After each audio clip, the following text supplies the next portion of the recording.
Hello, everyone. I just wanted to go over some best practices if you and the other party are going to be drafting what's called a parenting plan in Maryland or the District of Columbia. And specifically, I wanted to talk about what needs to go into the plan and the specifics and the details and the minutia of what an attorney can assist you with making sure you've ironed out and thought through.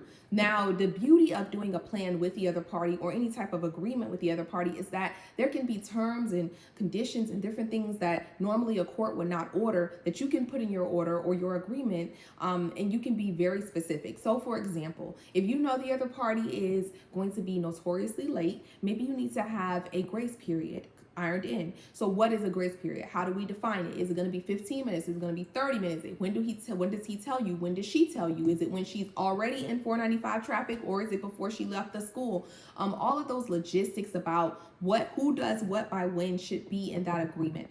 And another hypothetical that I think comes up quite often is like birthdays for the minor child. Are you guys going to be doing joint birthdays? Are the parents all going to be together? Are they going to be separate? Who has what birthdays? Do you care about quinceañeras or do you care about sweet 16s?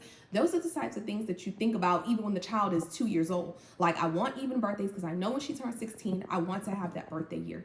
Or Christmas is very important to me. My family is super traditional when it comes to Christianity, and we want to make sure that we celebrate that holiday every year together. So I'm going to offer Dad every Thanksgiving because I want to have every Christmas, and I want to make sure we have a nativity scene and all of those things that matter to me in this type of holiday. I want to make sure they're ironed out in our agreement. That type of stuff. Also, speaking of religion, you want to make sure that you and the other party have an understanding about legal custody. And I'll do a separate video about what legal custody is and what it does and does not encompass. But generally speaking, legal custody is going to be involving those things like religion. And generally speaking, again, you all are by default joint legal custodians of your child. Now, a court could award one person sole legal custody and the other sole legal custody. But in your parenting agreement, you can get very specific. You can say who decides what type of issue, and you can say, okay, Dad is in charge of religious decisions if we are at an impasse and we can't agree, so he has tiebreaker on those, and Mom is in charge of medical decisions. Maybe she's an RN or a doctor and she can make those decisions without a blink of an eye. And if there's ever an impasse on the party, like the child needs to have an emergency surgery or something like that, Mom can make that decision.